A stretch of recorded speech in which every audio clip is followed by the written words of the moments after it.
In part 2 of a 3-part mini-series here on the channel, I have 3 topics that I wanted to go over. After their buff, I want to discuss the best in class weapons ranked for an archetype, so the 180 scouts, 180 hand cannons, and the 150 RPM scouts. Each one of those got a recent buff, and they all now bring something to the table that they didn't before. And until recently, as an example, I talked about it in the last video, the 180 scouts just have been vaulted for 3 to 4 years for the Crucible. Now they're getting a little bit more play. The 180 hand cannons, aside from the Mag Howl meta, have been rarely seen. 150 scouts had varying usage. It was mostly on big maps, but not really the meta.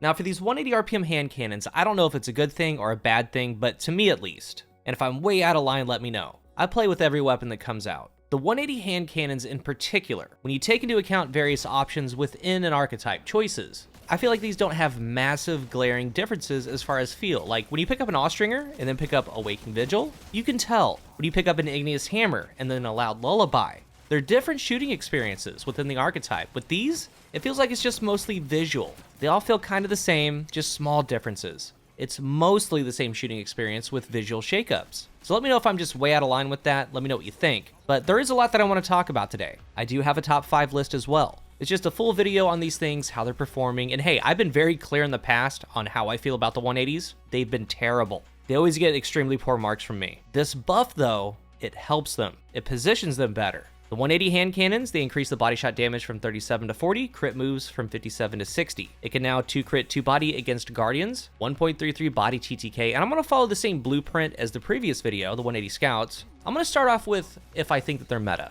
In the last video talking about those scouts, I said no. The 180 RPM scouts, no. They are lethal in certain situations. You have to stay in your lane, and the scout playstyle holds them back a little bit as far as overall lethality. But with that said, they are good at what they do in their space when you set it up correctly with a good roll. The 180 hand cannons, as far as being meta, we're getting closer. Not quite there. I don't think that they are. But when you set them up correctly, just like those 180 scouts, it's closer. Because the hand cannon version of a 180, it has the zoom for its space. With the scout, you have that 1.9 2x zoom. In close quarters, it doesn't work very well. With these, within its range, they're a hand cannon, so you can peek shot. You can still do that effectively. It still has that quality. The 180 hand cannons have above average airborne effectiveness. And with the AE changes overall, like, there's something else. But these are still good from the air. They're fairly reliable. Now the third thing, in all gameplay, I am abusing Radiant. Just like I did in the previous video. The damage profile allows you to 3-tap with Radiant. And this right here is what's holding on for me. When you think about it, a 0.67 is something to fear. The 0.67 3-tap. Now I am running Frosties. I'm getting Radiant going, and a lot of these weapons I'm going into kill perks from there. So think about trials. Radiant will be up on a Frosty Hunter. You can start 1v1s with a 0.67, get the final blow, transfer into your kill perks every round, because the uptime with Frosties is so fast. Now, if it weren't for Omni, I would be worrying about 3 Hunters sharing Radiant with 180 hand cannons. I would be, because the TTK is undeniable with their ease of use. The base TTK is 1 second. That's the main downfall. You can't get away from it, and that's what ultimately will keep them in check. It is one of the slowest primaries in the game, but its ease of use has skyrocketed, so the base TTK keeps them in check. Their ease of use makes them more desirable. The 3-tap, the 0.67, is where you're making your money. It goes from a weapon that's barely getting by to a weapon that mows. And to put that 0.67 into perspective, some things that beat it: the Ravenous Beast Terabah, 0.4, Last Word, 0.53, Forerunner, 0.6. Then there are some things that tie it: Ariana's Vow, High Impact Pulse, at the end of spinning up on Suros, lightweight SMGs, some sidearms. Those tie it. So think about all the other weapons that it's beating with a 0.67. The combination of the fire rate, the base damage with a damage perk on top, is where the 180 shine, period.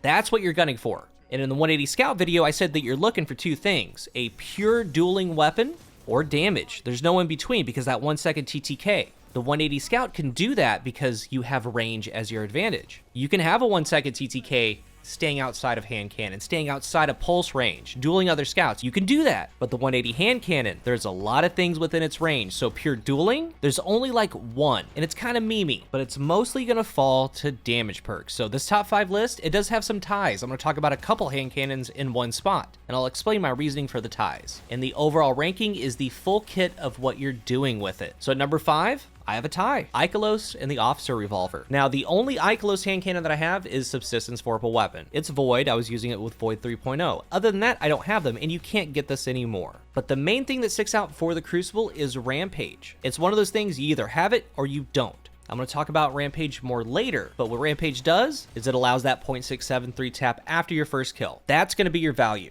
It has a really nice dueling perk, Eye of the Storm. But with these, almost everything within range on a base TTK will beat it. Eye of the Storm won't even proc. You can't even get off your 4th shot. The value is Rampage. Moving on to the Officer Revolver. There's 2 things that stick out. Multi-kill clip, that's going to allow you to 3-tap after that first kill. But as the only pure dueling one, we have timed payload. And this is where it gets kind of memey. Maybe you're sitting there with firmly planted timed payload, absolutely just shaking their screen, but it still has a 1-second TTK. It's actually a little bit longer because it's timed payload. So yeah, that's a fun thing to do. I would take the Ikelos Rampage over it. But moving on to number 4, the Vulpecula. I actually don't have a roll of it anymore because when this thing came out, the goal was Headstone. It was the first Headstone weapon, highly regarded because it did work with stasis. Now we have tons of stasis weapons. They all do Headstone better. If you were to run Vulpecula, there's a Harmony switch that can go on. There's a lot of value in that. There's multi-kill clip. That's going to be for the reload 3-tap. And then there's explosive payload. We do have Adagio, but I feel since where these are where they are, you might as well have Rampage, Kill Clip, or Multi-Kill Clip. Vulpecula is still a pretty good hand cannon. It's stasis. You have nice first column perks with Encore, Tunnel Vision, Killing Wind. An Encore Body Final Blow gets it to 93 stability. So if you have any stability perk like Polygonal, it'll hit 100 stability if you get a Body Shot Final Blow. It's a good little hand cannon. But at number 3, I have a tie. Survivor's Epitaph and Frontier's Cry. So again, the big deal with these is the smooth 3-tap, getting to it. Again, with all of these, you can become Radiant, have an external damage perk, and 3-tap. That's scary, but it's transferring into other damage perks and keeping the streak alive. And I have them at a tie because Survivor's Epitaph is in the kinetic slot, Cry is going to be in the energy slot, so you can have different loadouts. But if you've been playing PvP, there's no way you don't have a pretty decent Survivor's Epitaph. The one that I'm using is Killing Wind Kill Clip. And why I value that is the plus 20 range after the kill. I get the strafe bonus. I get high handling, almost doubling my handling. And then I go into Kill Clip. Multi-kill clip can work, but Kill Clip really helps the fall off. It helps against healing. It's just simply more damage. And with how I've been running these things, and I know I bring up Radiant a lot, it really does need that external damage bonus. And I'm being completely honest with you because if you're in a team shot setting and you're kind of leeching some kills while you're assisting someone, that's great because then you can go into Kill Clip, Multi-Kill Clip, Adagio, whatever it is, and start trying to 3-tap because that's the power of these things. And that's how I plan to use them because the base 1-second TTK within that range, it's different. It's different than the Scouts because within that range, things will eat it alive at base. The Scout's okay. It can play to its strength further back. But with these, you kind of have to build to them and then run it out.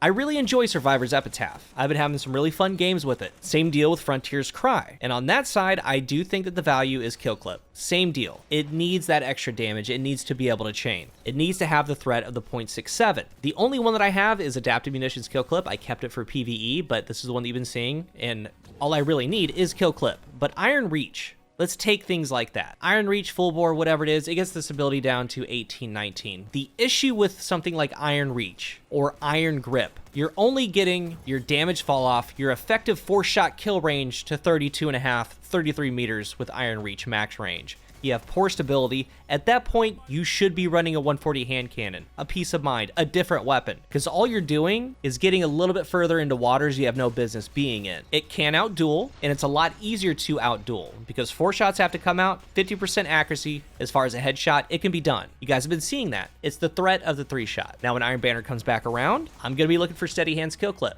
I mean, Rapid Hit Kill Clip, Tunnel Vision Kill Clip, those can all work, but these both are very good midline hand cannons. And at top 5, they're both at 3 right in the middle. Because from right here, they have the things that you need for these to perform well. But it does involve Kill Clip. Moving on to number 2.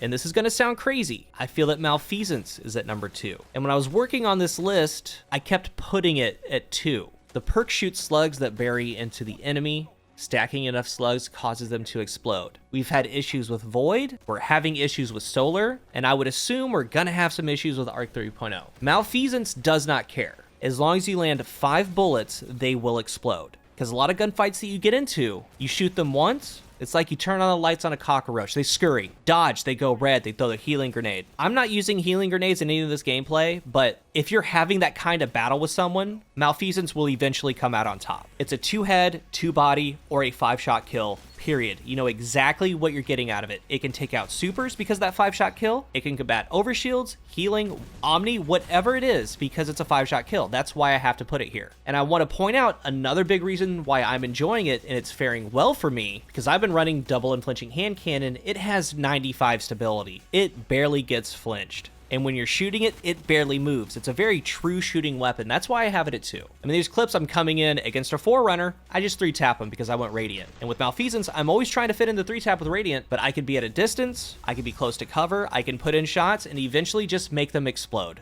Is this thing meta? No. Is it great? Not really. But what it does, it is perfect. Where it lacks going on 3-tap streaks, it more than makes up for with how it's shutting down some of the things in this game. And that brings us to number 1, Posterity.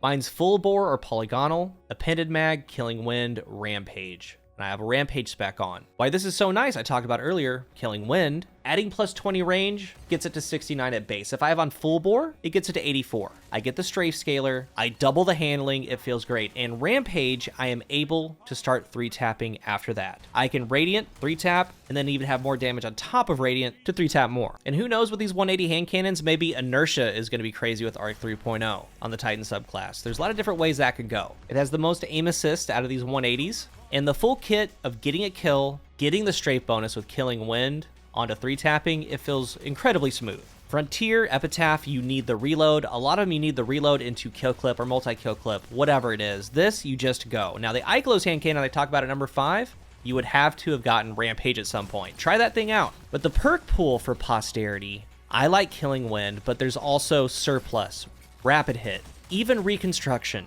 I have it at number 1. But the theme here, and I've been completely transparent the entire time, these things need help from damage perks or from external damage sources applied, like Radiant or a Rift, Inertia, whatever that is. Because in that range, they get tore up. If you've been playing with them, you know exactly what I'm talking about. So these are currently set up, to me at least, and what I would recommend you would do for success would be with a Frosty Radiant Hunter.